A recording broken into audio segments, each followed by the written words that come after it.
Hey everybody! Alright, I'm gonna give it a second here and see how many people we have hop on. I wanted to, well, one, go live because my husband is out working tonight, so I'm home alone, and I thought, well, what better way to spend my time alone than by connecting with other people online while he's gone. So I just realized that my light that I have is now covering the number of people showing up live. So I have no idea how many people are showing up. But I wanted to talk to you. Hey Jamie, I can actually recognize your profile picture, so I know who you are. Other than that, I can't really see a lot going on because my light's in the way. Dang it. But I wanted to come on and talk about 5 myths that I've heard about my good friend Melatonin, because let me tell you, melatonin has done me good in my life. And when I hear people bad-mouthing my melatonin, I get a little defensive. And so I wanted to talk a little bit about it and talk about some of the research that I've done. Hey, Carrie. And talk about the myths and why they aren't something that you should feed into. Thank you, Lori. Hey, Steph. So my good friend Melatonin, as a lot of you guys know, I started using melatonin with my younger ones when my youngest Rayleigh wasn't sleeping at 15 months. And we were just like, I was running on 3 hours of sleep a night, and it was awful. She was my second one within a 2-year period. And I was at my wit's end, and I needed something that I could put in her mouth that would help her sleep. And so we turned to melatonin, and it was the answer to all of our prayers and everything we could have ever wanted from it. And it really was a game changer for us. And so, but I think what a lot of people don't realize is that I did a lot of research before I jumped in. I didn't just put something in her mouth because it would help her sleep. If that was the case, I would have put whiskey in her mouth a long time before 15 months. But I put a lot of research and a lot of effort into making sure that what I was putting in her mouth was actually safe. So then when, again, tonight we used it again because, my goodness, they were off the walls, just so much energy, and we needed something to help them calm down. So when we used it tonight, I thought, you know what, I should probably jump on and talk about some of these myths, some of these common questions that I get when it comes to melatonin. The first one that I get, that I hear all the time, and I'm sure you guys have heard it before, is it's going to make you dependent. If you take melatonin, it's going to make you dependent on it. You're going to be addicted, and you're never going to be able to sleep without it. And it's just not true. There's no studies that prove that even long-term use of melatonin is going to make you dependent on it. If you talk to a ton of the researchers about it, hey Sierra, they all will tell you that you are going to become dependent on melatonin to go to sleep. It's not an addictive drug. It's not a drug in the first place. It's a naturally occurring hormone, and it's something that your body creates already, and not something that you can necessarily become addicted to.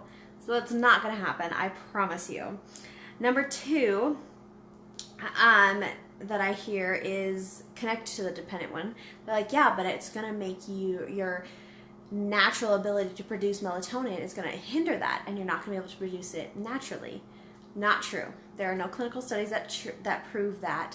There's no clinical studies that show it. There's a few clinical studies that do say that that might be a possibility that they didn't research that part of it. But there's no clinical studies out there that say, yep, it's going to happen for you. There's just many people who say this by what they think about melatonin. They think that it could be a possibility on some level. But there's nothing that proves it. And there's no anecdotal stories, there's no evidence, there's no proof that it messes with your natural ability to produce melatonin. Another thing that I hear, number 3 that I hear, is that you can overdose on melatonin, which is not true. You can certainly take too much, and it won't do what it's supposed to do. But I will tell you from experience that, oh, I gotta move my light so I can read your comments. Can you still? Okay. So this is what I'm going to touch on here, Sierra. So you said that you can actually take melatonin and still stay awake.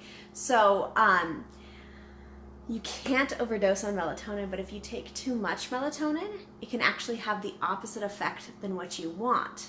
So if you are taking, let's say, 10 milligrams of melatonin, that is far too much for you to be taking, whether you're a child or an adult. And you're probably going to see some adverse effects of that happening. So you're going to see that staying awake. You're going to see vivid dreams. You're going to see waking up frequently in the middle of the night, not restful sleep. So you're going to see all of these things happening because you're taking too much melatonin. So more is not more, which I guess I had it as another point, but kind of ties into the overdosing. More is not more when it comes to melatonin. More just means that you're just working against yourself instead of for yourself. And so if you find that you are not getting better sleep, try cutting back on the dosage. So what we use for the littles is 1 milligram. When my littlest started at 15 months, we used half a milligram of melatonin. And for myself, I use 3 milligrams. However, I know plenty of adults who only use the 1 milligram of melatonin. They don't go full all in. I know some doctors will give you like 10 milligrams, 20 milligrams. I talked to somebody who was on 30 milligrams of melatonin. She's like, it just doesn't work. I'm like, oh my God, you're taking too much. That is far too much. Your brain is overloaded. Your brain is confused because that is way more melatonin than that your brain should be processing in the first place. You got to cut it back. You got to give it some time. And then you got to be super consistent about it, and it will work. Yeah, so Sierra, you should try cutting back a little bit. So I'm curious to hear how much you are taking, because sometimes I know, like, my sister only takes 1 milligram of the melatonin. She actually takes the kids' melatonin so that she only gets the 1 milligram, and she sleeps so much better using that rather than the adult dosage of 3 milligrams. So if there's that big of a difference between 1 and 3, I can only imagine the difference between 3 and 10, which a lot of adults actually take. And then the last one that I hear all the time is that it's not safe for kids, and that it's something that should only be used for adults. And again, there's just no clinical studies that back this up. I spent a lot of time going through clinical studies. I mean, we, as a company, we do take our time and go through them, and we link a bunch of them right on the website. We make sure that we're totally upfront about whatever clinical studies we have found. And but I wanted to take it one step further than that, and I did do my research and go through so many clinical studies. I mean, just so many. There are a ton of them, especially when it comes to melatonin use with special needs kids, which kind of makes it a little harder to do the research, because I'm like, well, like, what about just, regular kids? But they took it one step further and said, even for these special needs kids, this is what we see, is that it's just effective. The one big complaint that I have heard from all these clinical studies and from other people is the fact that the melatonin industry is notorious for being unregulated. So it's not regulated by the FDA. It's seen as a nutritional supplement. And so you see a lot of times where, and this is true for kids and adult supplements, where they are one bottle with super inconsistent dosing. So you can have one bottle that has, 10 milligrams in each dose, and then you have another bottle that has 5 milligrams in each dose, and there's nothing that says that they can't sell that just like that. And a lot of companies do. They just don't take the time and the dedication to make sure that they are having a high quality product come out. They've even found that within the same bottle there's been inconsistent dosing. And that is one reason why I chose the supplement that I chose and the company that I chose to go with, because they were really trying to combat that problem and trying to make it so that there was something out there that you could trust that had consistent dosing, that was something that was not going to be a crapshoot when you took it. Like, hey, I wonder if this is going to work tonight. I wonder if this is going to be too much. They wanted to make sure that they had something out there that we could trust to give our kids. And so that's the one complaint that I have heard. But again, I have found something that I am totally supportive of, that I totally back, and that honestly has worked for us every single time. We've used it for a little over a year now, And we've used it at home, we've used it at different people's houses, we've used it in the car, we've used it, I mean, so many different places, and it's worked every single time. And so I'm really comfortable saying that what we use is safe. And from all the clinical research that I've done and all of the evidence that I have found, I am comfortable to say that, that these myths that come up are not something that we're worried about. It's not something that we really spend much time stressing about, because we've seen the research. And beyond the Dr. Oz version of it, which is funny because if you look at his website, side rant here for just a minute, but if you look at the Dr. Oz website and you look up melatonin, you can actually see 2 different articles on it. One endorsing it and one demonizing it at the same time. They completely contradict each other, and they are both there to drive traffic to his website, to get his numbers up so that people who advertise on his website pay him more.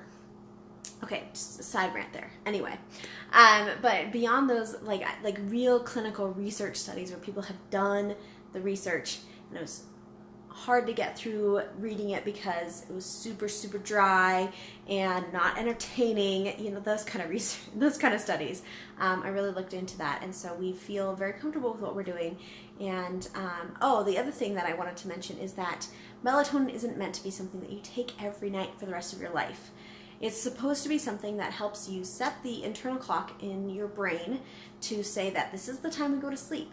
And once that clock is set, you can then only use it, or that you can switch to using it when you just need it, when you're amped up, when your brain is going too much, when the energy level is just way too high and you need to bring it down for bedtime. You need to give a actual signal to the brain that this is bedtime, go to sleep. That's when you can use the melatonin then. When we started using it with my youngest, we used it for 2 months, about 2 months, every night. And within the first week, she was going to sleep consistently, and then since she was going to sleep consistently and falling into a deeper sleep, within the first month, she started sleeping through the night. And so at about the 2-month mark, when we felt like she was consistently getting good sleep and consistently falling asleep when she needed to, we started backing off of it. And so then, we did it every other night, and then we did it twice a week, and then we did it only as needed. And so for the last year, we've only done it as needed. So if you're taking it every night, that's not exactly how it's intended to be used. You shouldn't have to take melatonin every night in order to get sleep every night. And a lot of people don't realize that. They think that melatonin is this thing that they're going to be on for the rest of their life. But no, it's really meant to set your circadian rhythm so that your body knows that this is the time to go to sleep. And so get ready, because this is the time. Anyway, let me see. I missed a comment here. Yes, Sierra, you should take it again, but you should let me know what your dosage is, and I'll help you figure that one out so that you can actually not be taking too much, because that's counterintuitive.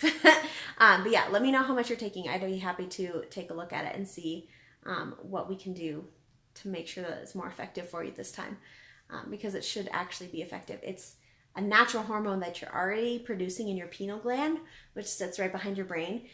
And so it should be working with your body, not against it. But if you guys have any other questions, you want to see if this is something that can help you sleep or your kids sleep even better, please let me know. I'd be happy to chat with you about it and see if there is a solution for you, if we can tweak a couple things and help you sleep better, help your kids sleep better, or if you need a suggestion for a good supplement, like the one that we use in my house, I am happy to give that as well. But I just want to make sure that we are giving good, solid information to you for you to make good decisions on, and that you aren't just seeing these myths perpetrated without seeing some truth come out behind them too. So, all right, guys, I am going to hop off here because I have a couple more videos to do before bedtime. And but I'm here for a little bit tonight, so feel free to drop your comments, ask your questions, send me a message, whatever you want to do. I am always here to answer any questions that you guys have. All right, guys, bye.